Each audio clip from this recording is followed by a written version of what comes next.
नमस्कार, mountain prime न्यूजमा स्वागत छ। म सचिता बुढाथोकी। नमस्कार, म प्रमिला खतिवडा। सुरुमा अहिलेसम्मका मुख्य समाचार। मुलुकको स्थायी सरकार मानिने कर्मचारी तन्त्र दलगत राजनीतिक कार्यक्रममा राष्ट्र सेवक कर्मचारी वर्गको भूमिकामाथि प्रश्न, सरकारले नियमन गर्नुपर्ने माग। नेपाली राजनीतिमा पञ्चायतकालीन शैलीमा भिड देखाउने प्रवृत्ति देखिँदै सिद्धान्तभन्दा भिड ठूलो भन्ने प्रवृत्ति हाबी हुँदा राजनीतिक विकृति बनेको विश्लेषण। नेकपा दाहाल नेपाल पक्षको स्थायी कमिटिद्वारा पार्टी अध्यक्ष तथा प्रधानमन्त्रीलाई कारबाही गर्ने निर्णय। पार्टीको साधारण सदस्य समेत नरहने गरी कारबाही गरेसँग विवाद नयाँ चरणमा। नेपाल सडक मानव मुक्त भएको प्रधानमन्त्री केपी शर्मा ओलीको टिप्पणी। सडकमा रहेकाहरूलाई सरकारले खोजी उद्धार गरेको भनाई। बुधबारदेखि लगाउने गरी कोरोना विरुद्धको खोप 7 प्रदेशमा पठाइयो। पहिलो चरणमा फ्रन्टलाइनरलाई खोप लगाइने। 77 जिल्लाका 300 अस्पतालबाट वितरण हुने। चीनको सुनखानीमा 100 मिटर भित्र फसेका 11 मजदुरको सकुशल उद्धार। थप 11 जनाको उद्धार जारी रहेको भनाई। र प्रधानमन्त्री कप राष्ट्रिय क्रिकेट प्रतियोगिता अन्तर्गत बागमती र लुम्बिनी प्रदेशको खेल बराबरी। लीग चरणबाट 7 अङ्क बटुल्दै बागमती सेमिफाइनलमा प्रवेश।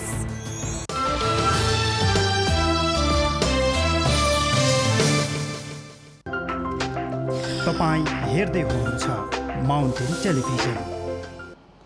अब समाचार विस्तारमा। नेपालमा राजनीतिज्ञ मात्र राजनीति गर्दैनन्। मुलुकको स्थायी सरकार भनिने कर्मचारीमा समेत राजनीतिमा मुछिएका छन्। तर कर्मचारीहरूलाई राजनीति गर्ने छुट कुनै पनि पदीय मर्यादाले दिँदैन। विगतमा परिवर्तनको लागि कर्मचारीलाई पनि सडकमा आउन सार्वजनिक आह्वान गरिएको थियो। अहिले भने दलगत कार्यक्रममा समेत कर्मचारी सडकमा आएको घटनाले चौतर्फी ध्यान खिचेको छ। देशका राजनीतिज्ञहरूले कर्मचारीलाई बिगारे कि कर्मचारीहरूले राजनीतिज्ञहरूलाई पथभ्रष्ट बनाए भन्ने गम्भीर बहसमा सबै पक्ष सहभागी नभएसम्म देशले निकास पाउने सम्भावना देखिँदैन। मुलुकको स्थायी र अस्थायी सरकारको रूपमा चित्रण गरिने यी दुई शक्तिहरू जनताको नजरमा कहिल्यै उठ्न सकेका छैनन्। त्यसमाथि पनि राष्ट्र सेवक भनिने कर्मचारी वर्गको भूमिका त जनस्तरबाट नै व्यापक आलोचित छ। देश विकास नहुनुमा यी दुवैको असक्षमता बाहेक अरू केही देखिँदैन। सम्भावनाले उत्प्रोत हाम्रो देश दिनानुदिन गरिबीतर्फको गतिमा द्रुत रूपमा स्खलित हुनु वास्तवमै विडम्बना मान्नुपर्ने हुन्छ।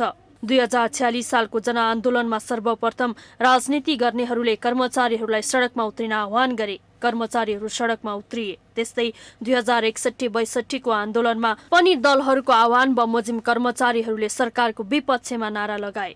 अहिलेका राजनीति गर्नेहरूले त्यसलाई क्रान्तिकारी कदमको रूपमा चित्रण गर्दै तत्कालीन सत्ताले गरेको कर्मचारी प्रतिको सबै प्रकारका कारबाहीहरू फिर्ता गराउने उद्घोष गरे। आन्दोलनबाट स्थापित सरकारले कर्मचारीहरूको दस्तखत माफ गरिदियो। अब कर्मचारीहरू राजनीतिको हिस्साको रूपमा आफूलाई उभ्याए अनि आफूलाई राजनीतिको एउटा पात्रको रूपमा चित्रण गराए।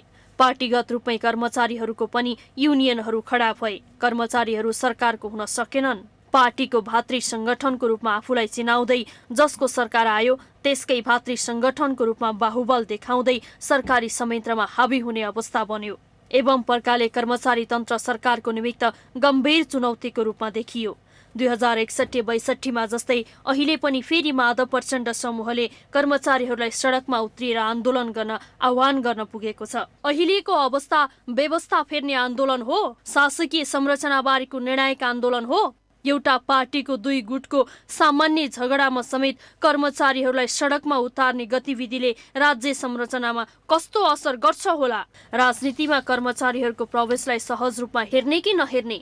कर्मचारी संगठनका एक वरिष्ठ पदाधिकारी वर्तमान आन्दोलन प्रधानमन्त्री केपी ओलीको प्रतिगमनको विरुद्धमा भएकोले कर्मचारी चुप लागेर बस्न नसक्ने भन्ने उद्घोषले के देखाइरहेको छ? प्रधानमन्त्रीको कुर्सीमा जो बसे पनि राष्ट्र सेवक कर्मचारीको काम सरकारको आदेश पालना बाहेक केही हुन सक्दैन।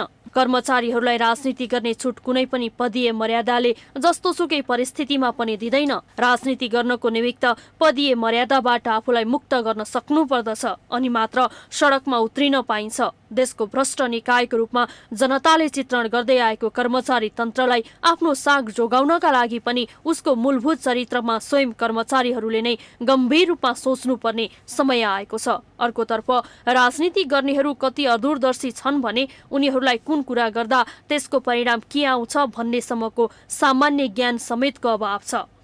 थोरै दिनको सत्तारोहणको निमित्त जस्तोसुकै दुर्गामी र गलत कदमलाई पनि सही मान्ने प्रवृत्तिले देशलाई अरू उद्योगतितर्फ लान्छ भन्ने कुरा पटक पटक प्रधानमन्त्रीको कुर्सीमा आसीन भइसकेकाहरूलाई जानकारी होला कि नहोला।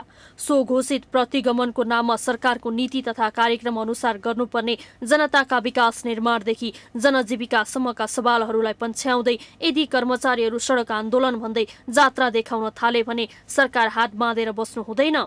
पदमा बसेर राजनीति गर्ने छुट कसैलाई पनि छैन। सडकमा नारा लगाएर राज्यले तलब दिन पनि सक्दैन। गल्तीमाथि गल्ती गर्दै जाने राजनीतिज्ञहरूलाई राजनीतिज्ञ भनिँदैन। कमसे कम गलत र सही कामको पहिचान त गर्न सक्नु पर्यो नि। हतियारले अरूलाई मात्र सिद्ध्याउँदैन। भोलि त्यही हतियार आफूतर्फ सोझियो भने आफ्नो गति के होला भनेर सोच्न नसक्नेले परिणाम भोग्ने दिन टाढा छैन भन्ने बुझ्नु पर्दछ। माउन्टेन टेलिभिजन राजनीतिक ब्युरो। नेपाली राजनीतिमा सिद्धान्त ठूलो कि भीड ठूलो भन्ने बहस सुरु भएको छ। पञ्चायती व्यवस्थामा जस्तै नेतृत्वमा रहेकालाई गुमराहमा राख्ने र जनतालाई प्रभावित गर्ने गरी भीड जम्मा गर्दै जनता आफ्नो पक्षमा रहेको देखाउने शैली अहिले नेपाली राजनीतिमा देखिन थालेको छ। यसले राजनीति विकृतिको दिशातिर गइरहेको विश्लेषण भएको छ। पञ्चायती व्यवस्थामा ठूला ठूला पञ्च र्याली देशभरि हुने गर्दथे। स्थानीय गाउँ पञ्चायत, जिल्ला पञ्चायतहरूलाई उर्दी जारी गरेर भीड जम्मा गरेर व्यवस्थाको समर्थनमा ठूलो जनसमर्थन छ भनेर राजालाई गुमराह गर्नु त्यस्तो भेलाको उद्देश्य हुन्थ्यो। लाखौं खर्च हुन्थे। यस्तो भीड देखाएर राजाका आसेपासे पञ्चहरूले अरू जनविरोधी काम गर्दथे, अर्थात् पञ्चायत इतर शक्तिहरूलाई दमन गर्दथे। अहिले सत्तामा रहने र सत्ताको वरिपरि रहने शक्तिहरू यसका साक्षी छन्। त्यस बेलाको त्यो प्रवृत्तिलाई अहिलेका राजनीति गर्नेहरू खिसी गर्दथे। देशको ढुकुटी सकेको, जनतालाई दुःख दिएको भन्दै कटाक्ष गर्दथे। यो लगभग 30-40 वर्ष पुरानो प्रसङ्ग हो। अहिले लगभग यस्तै प्रवृत्ति देखिँदैछ। शक्ति प्रदर्शनको नाउँमा नीति अनीति जे गरेर पनि देशभरिबाट भीड जम्मा गरेर माइक बजाउने त्यही पुरानो युग दोहोरिँदैछ। त्यति बेला सञ्चार क्षेत्र अहिले जस्तो डिजिटल प्रणालीको थिएन, न अहिले जस्तो अनलाइन थियो। प्रविधिको नाउँमा रेडियो थियो, सबै कुरा मेनुअल सिस्टममा भर पर्नु पर्थ्यो। तर अहिले त्यस्तो छैन। सञ्चार जगतले कायापलट हुने गरी प्रगति गरेको छ। अहिलेको पुस्ताको अगाडि पुरानो कथा ढुङ्गे युगको सूचक जस्तो लाग्न सक्छ। यहाँ प्रसङ्ग के हो भने देश जनताको सोच प्रविधिमा आएको यत्रो परिवर्तनले पनि राजनीति गर्नेहरूलाई किन छुन नसकेको होला भन्ने हो। अरू त सकेनन् राजनीति गर्ने तरिका समेत पनि पञ्चायतकै जस्तो अपनाउनुलाई बौद्धिक खडेरी भनेर भन्नुपर्ने अवस्था सिर्जना भएको छ। डिजिटल युगमा कार्यहरू पनि त्यस्तै हुनुपर्ने होइन र? 50 जना जतिको भेला गरेर देशका सञ्चार क्षेत्र मार्फत जनतामा आफ्ना विचार प्रवाह गर्दै आफूलाई स्थापित गर्नुपर्ने होइन र? अब त यही भएर नयाँ पुस्ताको नेतृत्वको खोजी भएको पनि हो कि विकसित देशहरूमा विकासका र विचारका लडाईँ हुने गर्दछ। टेलिभिजनको पर्दामा भएको लडाईँबाट अमेरिका जस्तो देशको राष्ट्रपतिको चयन हुन मद्दत गर्छ। अरू विकसित देशहरू पनि प्रविधिमा टेकेर हरेक विषयलाई स्मार्ट बनाउँछन्। तर जे जति भए पनि विदेशीको विकृतिको सिको गर्ने हामी भने अहिले पनि व्यवहारमा उही ढुङ्गे युगको सेरोफेरोमै रहेको देख्दा र विचार बिनाको थोत्रो माइकमा क्रान्तिकारी नेता गर्निदा कान फुट्ला जस्तो आवाजमा उफ्री उफ्री ताली बजाउने नयाँ पुस्ता देख्दा न वर्तमान न भविष्यसँग नै आशा गर्न सक्ने अवस्था भयो। भर्खरै दाहाल नेपाल पक्षले काठमाडौँमा गरेको शक्ति प्रदर्शनकै स्तरमा अब स्वयं प्रधानमन्त्रीको पार्टीले समेत शक्ति देखाउने प्रसङ्गले विकृत राजनीतिलाई थप मलजल गर्ने आशंका गरिँदैछ। प्रधानमन्त्रीको विधता र विश्लेषण शैली विशेष प्रकारको मान्नेहरू देश र विदेशमा समेत धेरै छन्। कमसे कम प्रधानमन्त्रीबाट पुरानो शैलीलाई विराम दिँदै प्रविधिमा आधारित विचार प्रधान आम सभाको सुरुवात हुन सक्यो भने त्यो पनि देशको निमित्त विशेष सुखद क्षण हुन जान्थ्यो कि। माउन्टेन टेलिभिजन राजनीतिक ब्युरो। नेपाल कम्युनिस्ट पार्टी नेकपाको प्रचण्ड नेपाल पक्षले प्रधानमन्त्री ओलीलाई पार्टीको साधारण सदस्य समेत नरहने गरी हटाएको छ।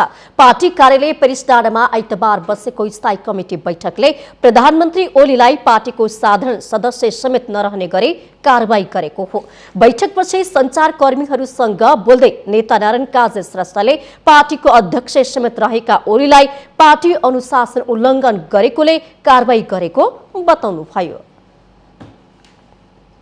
उहाँलाई यसअघि अध्यक्ष पदबाट हटाइएपछि पनि उहाँले संविधान लोकतन्त्रको विरुद्ध, राष्ट्र र जनताको विरुद्ध र पार्टीको विरुद्ध, पार्टीको विचार नीति कार्यक्रम र हितका विरुद्ध लगातार गतिविधि गर्नुभएकोले विधानअनुसार तपाईलाई पार्टी सदस्यताबाट नै किन नहटाउने भनी स्पष्टीकरण सोधिएकोमा उहाँले स्पष्टीकरण दिनु भएन र त्यस स्थितिमा केन्द्रीय कमिटीको दिएको अधिकारलाई प्रयोग गरी आजको स्थायी कमिटीको बैठकले विधानअनुसार उहाँलाई पार्टी सदस्यबाट हटाउने निर्णय गरेको छ। प्रधानमन्त्रीले संसद विघटन गरे लगत्तै असन्तुष्ट बनेका प्रचण्ड नेपाल पक्षले प्रधानमन्त्री ओलीलाई यसअघिको बैठकले कारबाही किन नगर्ने भने स्पष्टीकरण सोधेको थियो। यस्तै बसेको स्थायी कमिटीको बैठकले पार्टी केन्द्रीय कार्यालयको सचिवमा स्थायी समिति सदस्य गंगालाल तुलाधरलाई जिम्मेवारी दिने पनि निर्णय गरेको छ। प्रचण्ड नेपाल पक्षको स्थायी कमिटीको अर्को बैठक 2 दिनपछि बस्ने भएको छ।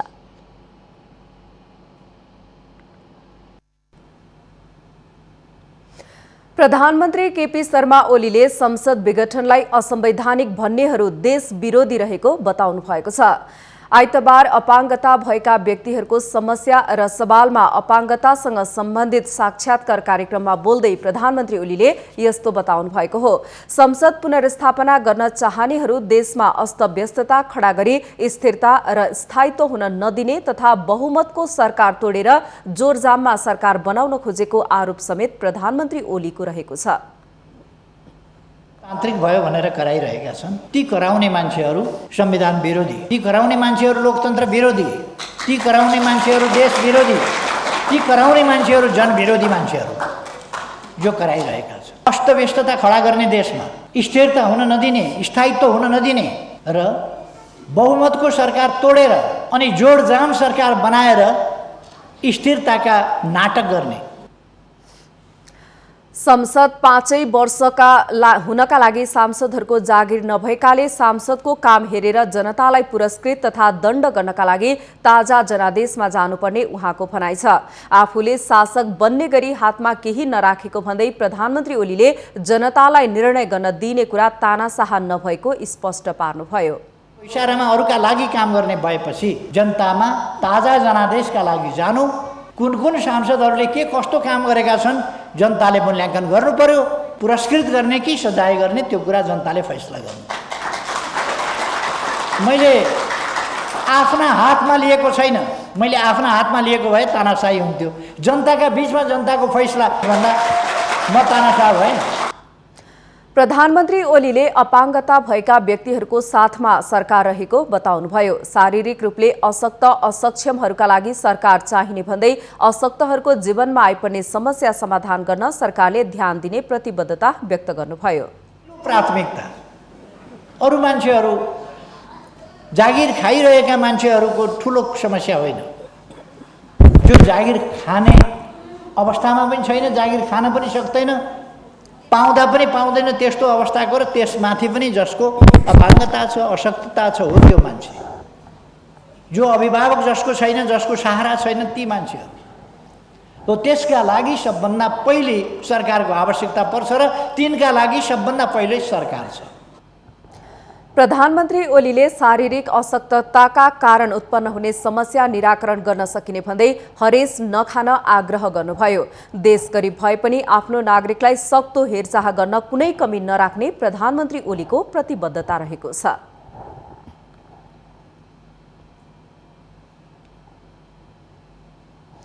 माउन्टेन प्राइम न्यूजमा पालो भएको छ विश्रामको।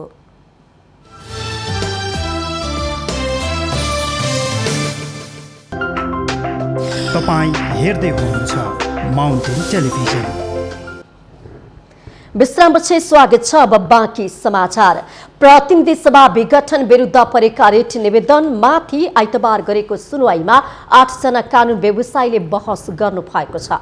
आइतबार सर्वोच्च अदालतको संवैधानिक इजलासमा गरेको बहसमा 2 जना रिट निवेदक र 7 जना कानून व्यवसायीहरूले रिट निवेदकका तर्फबाट बहस गर्नु भएको हो। रिट निवेदक दिनेश त्रिपाठीले संविधानमा ठूलो दलले सरकार बनाउने, ठूलो दलले सरकार बनाउन नसकेमा मेलिजुली सरकार बनाउने, त्यस्तो हुन नसकेमा व्यक्ति एक्लैले पनि सरकार बनाउन सक्ने कल्पना गर्नु भनेको कुनै पनि अवस्थामा संसद भङ्ग गर्न पाइँदैन भन्ने भएको तर्क पनि गर्नु भएको थियो। अर्को रिट निवेदक दीपक राईले प्रधानमन्त्रीको अर्को सरकार बन्नै नसक्ने दाबीको खण्डन गर्नु भएको छ। प्रधानमन्त्रीले आफू बाहेक अर्को सरकार बन्न सक्दैन भनेर दाबी गर्नु गैर संवैधानिक चरित्र भएको पनि उहाँको तर्क छ। साथै अधिवक्ता कृष्ण प्रसाद शर्माले प्रधानमन्त्रीले संविधानका अक्षर हेरेर प्रतिनिधि सभा विघटन गरेकाले सर्वोच्च अदालतले संविधानको मूल मर्म र आत्मालाई हेरेर फैसला गर्नुपर्नेमा जोड दिनु भएको छ।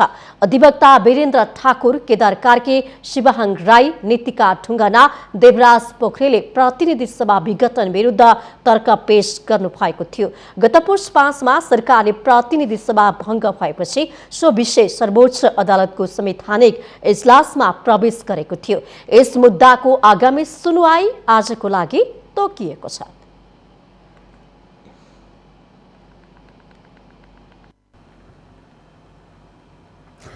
नेपाल अत्यन्तै संवेदनशील भूधरातलमा अवस्थित छ। 2 उदयमान विश्व शक्ति राष्ट्रहरू बीचको अवस्थितिले यसको भूराजनीतिक जटिलतालाई पनि दर्शाउँछ।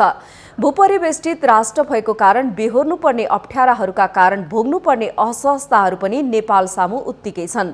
मुलुकमा बारम्बार भइरहेको राजनीतिक अस्थिरता र अस्थिर सरकारलाई पनि भूराजनीतिक जटिलताकै उपज मान्न थालिएको छ। विश्व मानचित्रमा दक्षिण एसियामा अवस्थित नेपाल एक भूपरिवेष्टित राष्ट्र हो। समुद्रबाट अलग नेपालको सिमाना संसारका 2 उदयमान शक्ति राष्ट्र चीन र भारतसँग मात्रै जोडिन्छ। चीन र भारत 2 प्रतिस्पर्धी राष्ट्रका साथै एक अर्काका विरोधी शक्तिहरू पनि हुन्। नेपालका छिमेकी यी 2 राष्ट्रहरू बीच वर्षौंदेखि सीमा विवाद कायम छ। सीमा विवादकै कारण उनीहरू बीच एक पटक युद्ध र पटक पटक सीमा क्षेत्रमा झडप भइसकेका छन्। यही कारणले यी दुवै मुलुकले नेपाललाई आफ्नो पक्षमा पार्ने निरन्तर कोसिस गरिरहेका छन्। भारतले विगत लामो समयदेखि नेपाललाई आफ्नो प्रभाव क्षेत्र मान्दै आएको छ। यस्तोमा नेपालमा चिनिया सक्रियतालाई उसले आफ्नो लागि खतराजनक स्थिति महसुस गर्ने गर्दछ।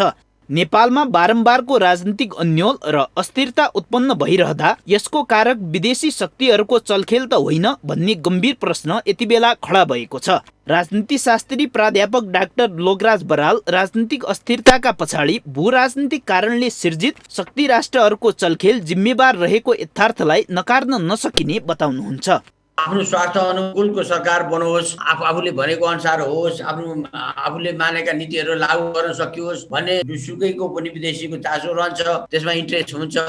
तर अब हामी त्यसमा कति उनीहरूको हिमायती भएर लाग्छौँ, उनीहरूलाई कति सवाल गर्छौँ। हामीले त खालि सुनो लगाउने काम गर्छौँ कि जस्तो लाग्छ कहिलेकाहीँ।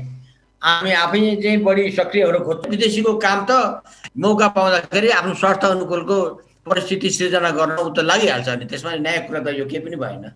पछिल्लो समय नेपालमा चिनिया सक्रियता पनि बढ्दै गएको आभास हुन्छ।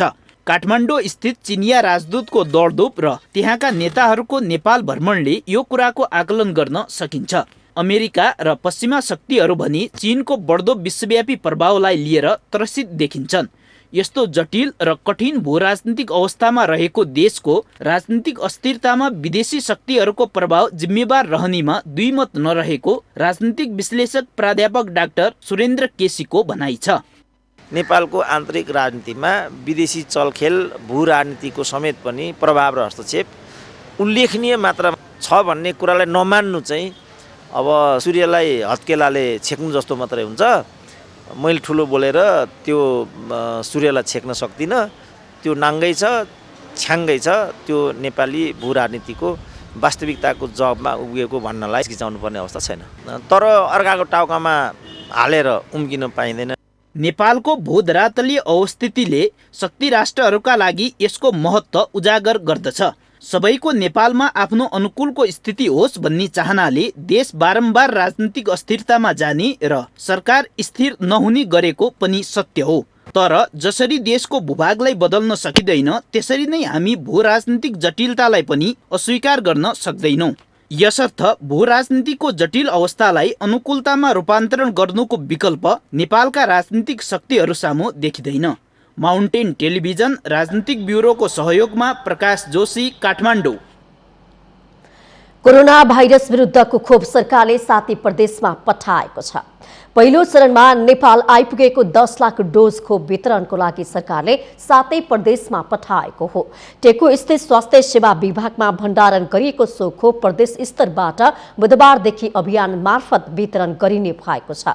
आइतबार स्वास्थ्य तथा जनसङ्ख्या मन्त्रालयद्वारा आयोजित पत्रकार सम्मेलनमा बोल्दै स्वास्थ्य तथा जनसङ्ख्या मन्त्री हृदय त्रिपाठीले कोरोना विरुद्धको खोप निर्धक्क भएर लगाउन आग्रह गर्नु भएको छ। नेपाल सरकारले कोभिड-19 खोप अभियान प्रथम प्राथमिकतामा रहेका लक्षित समूहमा पर्ने व्यक्तिहरूलाई खोप प्रदान गरी शुभारम्भ गर्दैछ।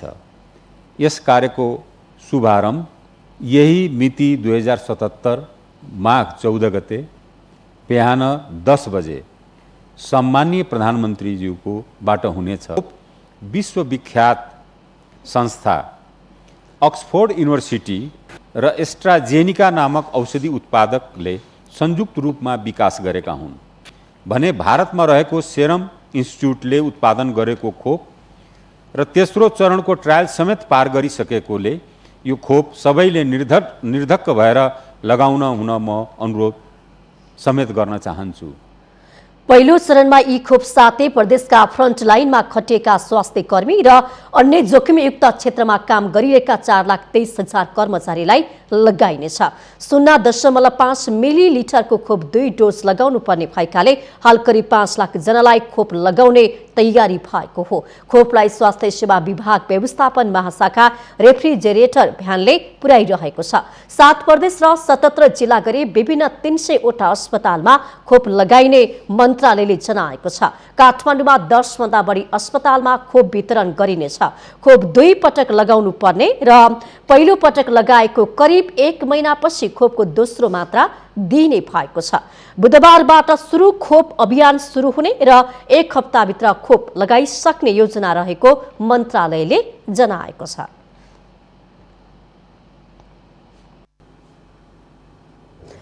जनता समाजवादी पार्टी नेपालका अध्यक्ष महन्त ठाकुरले संसद पुनर्स्थापना भए पनि नेकपाको कारण समस्या समाधान नहुने बताउनु भएको छ।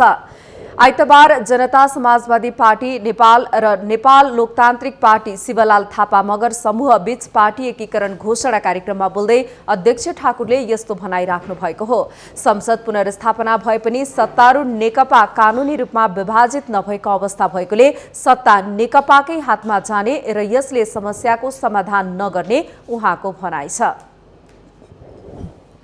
पुनर्स्थापना भएपछि त्यो समस्याको समाधान देख्दैन, किनकि त्यो पार्टी कानुनी रूपमा अहिले पनि एउटै छ, विभाजित भएको छैन र त्यो दुईटाको बीचमा द्वन्द्व भइरहन्छ।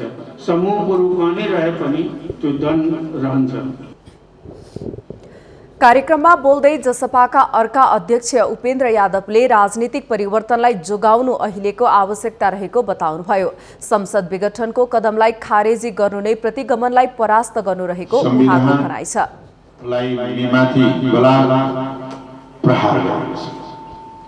संविधानमाथि मात्रै प्रहार होइन, यो प्रतिगमनको थालनी र प्रतिगमनको ढोका खुलाएको छ।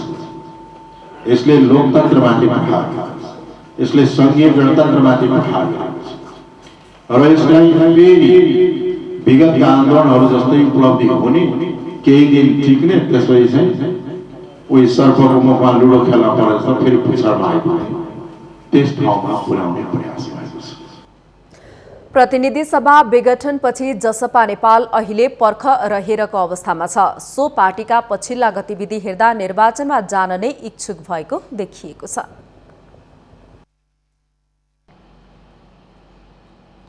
नेपाल कम्युनिस्ट पार्टी नेकपा दुई धारमा विभाजित भएपछि त्यसको असर स्थानीय नेता कार्यकर्तामा पर्न थालेको छ। केन्द्रीय नेताको विवादका कारण जिल्ला र स्थानीय तहका नेतालाई आफ्ना कार्यकर्ता जोगाउन हम्मे हुन थालेको छ। पर्वतको जलजला गाउँपालिका वडा नम्बर 8 नाग्लिवाङमा एकै दिन 100 भन्दा बढी नेकपा कार्यकर्ता नेपाली कांग्रेसमा प्रवेश गरेका छन्। जनताले 2/3 जनमत दिएर 5 वर्षको लागि पठाएको दल आन्तरिक भागभण्डाको कारण फुटेर देशलाई अस्थिरतातर्फ धकेलेको आरोप लगाउँदै कार्यकर्ताहरू पार्टी परिवर्तन गर्न थालेका हुन्। यसमा कति प्रवेश गर्छन्, कसरी हामी यसलाई समायोजन गर्छौँ भन्ने ठुलो चिन्ताको विषय होइन। स्वाभाविक रूपमा जनताको पार्टीमा जनताको लहरले प्रवेश गर्छ, त्यो त अझ हामी कम ठानिरहेका छौँ। पार्टीमा अन्तर्विरोध बढेकाले कार्यकर्ताहरूले पार्टी परिवर्तन गर्न चाहेको बताइएको छ। पहिला बहुमत काङ्ग्रेसकै थियो र अझै पनि यहाँ रहेका छुटेका साथीहरू अहिले सम्पूर्ण काङ्ग्रेसमा प्रवेश गर्नुभएको छ। किनभने अहिले यो 2/3 सरकार हुँदा पनि उहाँहरूले महसुस गर्न केही पाउनु भएन, त्यसै कारणले सम्पूर्ण गाउँ नै प्रवेश गरेको छ। विवादको कारण नेकपा विभाजित हुँदा त्यसको फाइदा काङ्ग्रेसलाई हुने काङ्ग्रेस नेताहरूले बताएका छन्।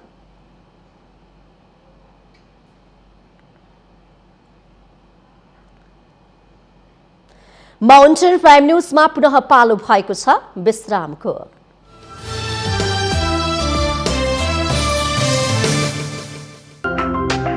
तपाईँ हेर्दै हुनुहुन्छ माउन्टेन टेलिभिजन।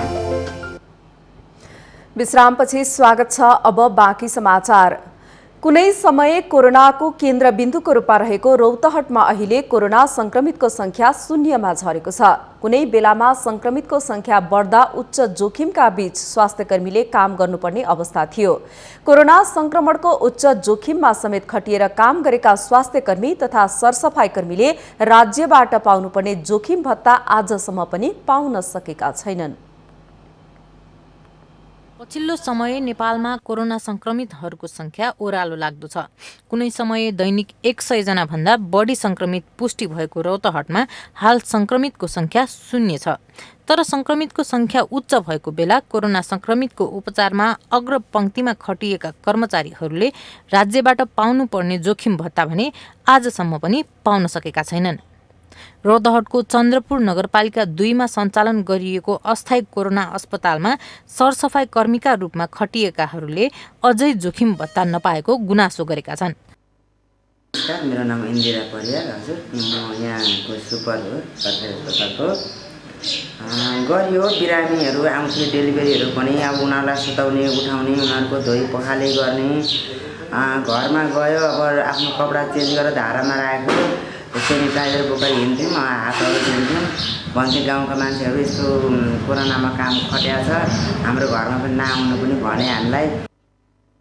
यस अस्थायी कोरोना अस्पतालमा खटेका सरसफाई कर्मीले मात्र होइन स्वास्थ्यकर्मीहरूले समेत जोखिम भत्ता पाएका छैनन्। आफूले आइसोलेसनमा काम गर्न सुरु गरेपछि गाउँ समाजका मानिसहरू आफूसँग बोल्न भेट्न डराएको अनुभव सुनाउँदै आफूले नगरे कसले गर्छ भन्दै हिम्मत गरेर सो काममा आफू डटेर लागि परेको चिकित्सकहरू बताउँछन्। यसरी जोखिम मोलेर अग्रपंक्तिमा खटेर काम गर्नेहरूलाई निराश गर्न नहुने चिकित्सकहरू बताउँछन्। कोरोनाको नेपालमा सुरु भएदेखि यहाँ हाम्रो चैत्र 8 गते सुरुमा 7 जना मान्छे आएका थिए। इन्डियाबाट आएका मान्छेहरूलाई क्वारेन्टाइनमा राख्ने भएपछि हामीले यो हस्पिटलमै ल्याएर राख्यौँ, जबकि त्यतिखेर हाम्रो चन्द्रनिगापुरमा क्वारेन्टाइन सञ्चालन भएको थिएन। त्यसपछि हामीले ती बिरामी राख्यौँ, त्यतिखेर त ओहो कोरोना कोरोना भनेर अब व्यापकै ऊ मात्रै हल्ला बढी भयो। अनि बिरामीहरू राख्यौँ, राखिसकेपछि त्यसको भोलिपल्ट पर्सिपल्ट चाहिँ हामीले उहाँ आइसोलेसन सञ्चालन गऱ्यौँ संयुक्त यो कोरोनाको लागि। यता कोरोना संक्रमितको उपचारमा खटिएकी चन्द्रनिगाहपुर सरकारी अस्पतालका नर्स प्रेम कुमारी पौडेलले आफूहरूले सीमित स्रोत र स्वास्थ्य सुरक्षाको बावजुद पनि कोरोना संक्रमितहरूको उपचारमा खटिएको बताउनुभयो। उहाँले राज्यले आफूहरू जस्ता स्वास्थ्य कर्मीको मनोबल उच्च बनाउन विशेष प्याकेजको घोषणा गर्नुपर्नेमा जोड दिनुभयो। म सरू पौडेल, चन्द्रनिगाहपुर अस्पताल यहाँको नर्सिङ स्टाफ। अब हाम्रो यहाँनिर कोभिडको सुरुवात सँगसँगै भनौँ न सबैमा त्रास त छँदै थियो होइन। अब त्यसमा पनि हामी स्वास्थ्यकर्मी सबैभन्दा अगाडि बसेर काम गर्नुपर्ने भनेपछि अझ बढी त्रास थियो होइन। समाजमा पनि अब आयो भनेदेखि कोभिड सुरु भइसकेपछि अब त हामी गाउँको मान्छेलाई भन्दा पहिला चाहिँ स्वास्थ्यकर्मीलाई छिटो लाग्छ, स्वास्थ्यकर्मीले चाहिँ रोग फैलाउँछन् भन्ने खालको मानसिकता थियो। कोरोना भाइरस संक्रमण नियन्त्रणमा महत्त्वपूर्ण भूमिका निर्वाह गर्ने अग्रपङ्क्तिमा खट्ने कर्मचारीहरूलाई प्रोत्साहनका लागि सरकारले भत्ता उपलब्ध गराउने निर्णयलाई स्वागत योग्य मानिएको थियो। तर सो निर्णय कार्यान्वयन नहुँदा स्वास्थ्यकर्मी लगायत अग्रपङ्क्तिमा खट्ने कर्मचारीहरू निराश भएका छन्। अहोरात आफ्नो जानको प्रवाह नगरिकन फ्रन्ट लाइनमा खटिरहेका स्वास्थ्यकर्मीहरूले अहिले सरकारबाट धेरै निराशा भएका छन्। अहिलेसम्म प्रोत्साहन हुँदा पनि नपाएका कारण अब भोलिका दिनमा यस्तै महामारी आयो भने कसरी खट्ने भनेर यी निराशा बनेका छन्। राकेश यादव, रौतहट। प्रतिनिधि सभा विघटन विरुद्ध दाहाल नेपाल पक्षका नेपाल कम्युनिस्ट पार्टी नेकपा, नेपाली कांग्रेस, जनता समाजवादी पार्टी सडक आन्दोलनमा छन् भने अर्कोतिर निर्वाचन कार्यालय निर्वाचनको तयारीमा जुटेका छन्। निर्वाचन कार्यालय धनुषाले निर्वाचनको तयारीको लागि विभिन्न तालिम तथा गोष्ठीको आयोजना गरिरहेका छन्। आगामी वैशाख 17 र 27 गते हुने निर्वाचनको लागि मागदेखि नै निर्वाचनको तयारीमा जुटेको बताइएको छ। निर्वाचन कार्यालय धनुषाले मतदाता नामावली अद्यावधिकका लागि धनुषाको 18 वटै पालिकामा निर्वाचन कार्यालय खोल्न लागेको जनाएको छ। त्यसको लागि प्रत्येक पालिकामा एकजना सहायक नाम दर्ता अधिकारी राखेर त्यसका लागि तालिम समेत दिएको बताइएको छ। हामीले जिल्ला मतदान केन्द्र सिफारिस समितिको 2वटा मिटिङ सकेर मतदान केन्द्र फाइनल गरिसकेका छौँ भने त्यसमा चाहिँ हाम्रो विगत पहिला चाहिँ 2074 को निर्वाचनमा धनुषा जिल्लामा 327वटा मतदान स्थलहरू थियो भने अहिले चाहिँ 2वटा घटेर 325वटा मतदान स्थल हाम्रो समितिले कायम गरेको छ। र त्यहीअनुसार हामीले चाहिँ एउटा कार्यक्रम व्यवस्थापन समितिको मिटिङ पनि सकिसकेका छौँ। र आज हामी चाहिँ यो 11 गते 18वटा स्थानीय तहमा चाहिँ मतदाता नामावली अद्यावधिक दाबी विरोधको कार्यक्रम जाँदैछ र त्यसको लागि हामीले 18वटा स्थानीय तहको एउटा कर्मचारीलाई सहायक नाम दर्ता अधिकारीको रूपमा नियुक्ति गरेर पठाउँदैछौँ। माघ 15 देखि 21 गतेसम्म सहायक नाम दर्ता अधिकारीहरू कार्यालय खोलेर बस्ने बताइएको छ। उनीहरूको दर्ताको सूची सच्याउने, दोहोरो नाम हटाउने, मृत्यु भएको नाम हटाउने लगायतका कामहरू हुनेछन्।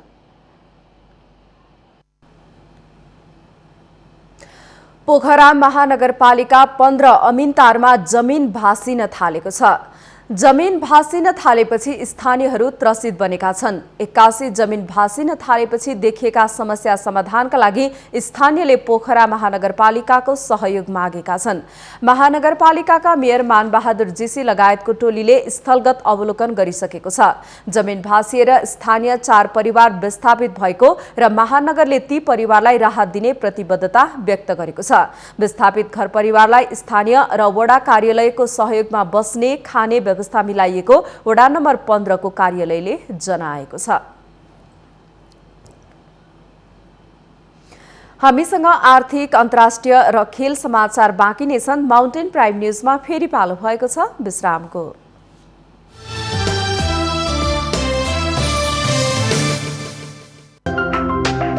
तपाईँ हेर्दै हुनुहुन्छ माउन्टेन टेलिभिजन। विश्रामपछि पुनः स्वागत छ। अब पालो आर्थिक समाचारको।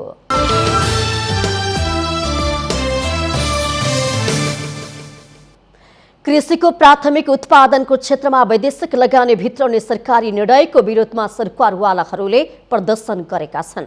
खाद्यको लागि कृषि अभियानको आयोजनामा आइतबार काठमाडौँको माइती घरमा सरकारवालाहरूले कृषिको प्राथमिक क्षेत्रमा वैदेशिक लगानी भित्राउने सरकारको निर्णयको विरुद्धमा विरोध प्रदर्शन गरेका छन्। विरोध कार्यक्रममा खाद्यको लागि कृषि अभियानका संयोजक उद्धव अधिकारीले कृषिको प्राथमिक क्षेत्रमा वैदेशिक लगानी खुला गर्ने निर्णयबाट सरकार तत्काल पछाडि हट्नुपर्ने बताउनु भएको छ। आफूहरूले वैदेशिक लगानीको विरोध नभई प्राथमिक कृषिमा वैदेशिक लगानी ल्याउने र विदेशीलाई कृषि प्राकृतिक क्षेत्रको जिम्मा लगाउने कुराको विरोध गरेको बताउनु भयो। प्राथमिक तहको कृषिमा वैदेशिक लगानीको विरोध हो, जुनमा हाम्रा लाखौं करोडौं किसानहरू जसले आफ्नो जीविकोपार्जनको मुख्य स्रोतको रूपमा आफ्नो चाहिँ खेतीपातीलाई चाहिँ अप्नाइरहेका छन् त्यो किसानहरू त्यो कृषि पेसाबाट विस्थापित हुने कुराप्रति हाम्रो आपत्ति हो। उनीहरूले बचाइरहेको पर्यावरण बचाउने तर्फ हाम्रो चाहिँ सचेतना हो। उनीहरूले बचाइरहेको हाम्रो चाहिँ संस्कृतिप्रतिको हाम्रो चाहिँ एक खालको चिन्ता हो। यो विदेशीलाई हाम्रो कृषि प्राकृतिक स्रोत जिम्मा लगाउने कुरा यो कुनै पनि हालतमा हामीले चाहिँ मान्य हुन सक्दैन। विरोध प्रदर्शनमा सहभागी भएकाहरूले खाद्य सम्प्रभुताको सम्मान गर्दै नेपालको कृषिलाई आत्मनिर्भर, दिगो र पर्यावरण मैत्री खेतीपातीको दीर्घकालीन दृष्टिकोण बनाउन पहल भइरहेको अवस्थामा सरकारले दूरगामी प्रभावको ख्याल नगरी हचुवाको भरमा निर्णय गरेकोले आन्दोलन गर्नु परेको बताएका थिए।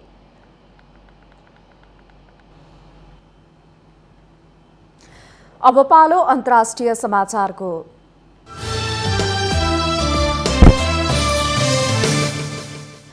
चीनको पूर्वी प्रान्तको एक सुनखानीमा 100 मिटरभित्र फँसेका 11 जना मजदुरको सकुशल उद्धार भएको छ। सुनखानीमा फँसेकाहरूलाई उद्धारकर्ताहरूले आइतबार सकुशल बाहिर निकालेका हुन्। खानीमा अझै 11 जना भित्रै फँसेको अधिकारीहरूले बताएका छन्। खानीभित्र विस्फोट भएपछि विगत 2 सातादेखि मजदुरहरू खानीको सुरुङमा फँसेका र उद्धारका लागि व्यापक प्रयास भइरहेको चिनिया केन्द्रीय प्रसारण संस्था सीसीटीभीले जनाएको छ। स्थानीय समय अनुसार आइतबार अपराह्न 3:18 अन्तिम पटक 2 जना मजदुरलाई बाहिर निकालिएको थियो। यो सहित उद्धार गरिएकाको संख्या 11 पुगेको छ।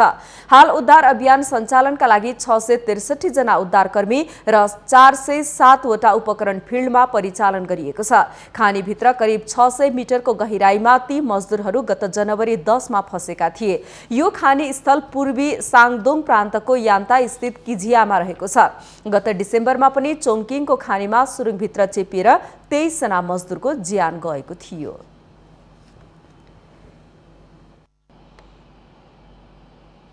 अब पालो खेल समाचारको।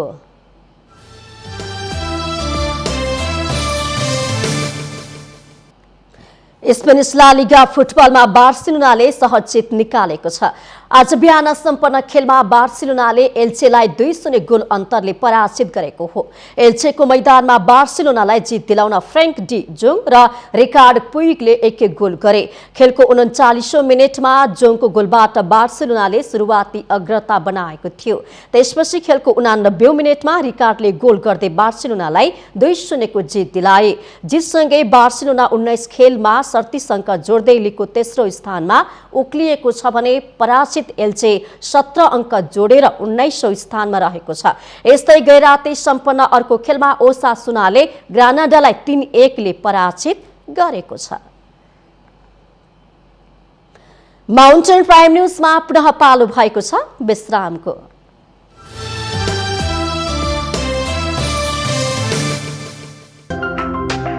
तपाईं हेर्दै हुनुहुन्छ माउन्टेन टेलिभिजन। माउन्टेन प्राइम न्यूजको अन्त्यमा अहिलेसम्मका मुख्य समाचार पुनः एकपटक। निर्वाचन आयोगले नेपाल कम्युनिस्ट पार्टी नेकपा विभाजनलाई मान्यता दिएन। थप प्रक्रिया अपनाउन आज दुवै समूहलाई पत्र पठाउने तयारी।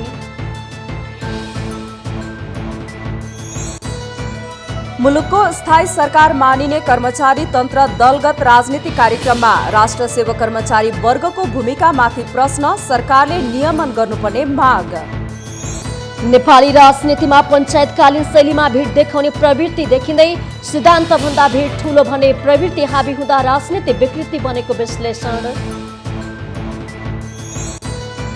नेकपा दाहाल नेपाल पक्षको स्थायी कमिटीद्वारा पार्टी अध्यक्ष तथा प्रधानमन्त्रीलाई कारबाही गर्ने निर्णय। पार्टीको साधारण सदस्य समेत नरहने गरी कारबाही गरेसँग विवाद नयाँ चरणमा। नेपाल सडक मानव मुक्त भएको प्रधानमन्त्री केपी शर्मा ओलीको टिप्पणी। सडकमा रहेकाहरूलाई सरकारले खोजी खोजी उद्धार गरेको भनाई। र चीनको सुनखानीमा 100 मिटर भित्र फँसेका 11 मजदुरको सकुशल उद्धार। थप 11 जनाको उद्धार जारी रहेको भनाई। र स्पेनिस ला लिगा फुटबलमा बार्सिलोनाको सहज जित। बार्सिलोनासँग एल्चे 2-0 गोल अन्तरले पराजित।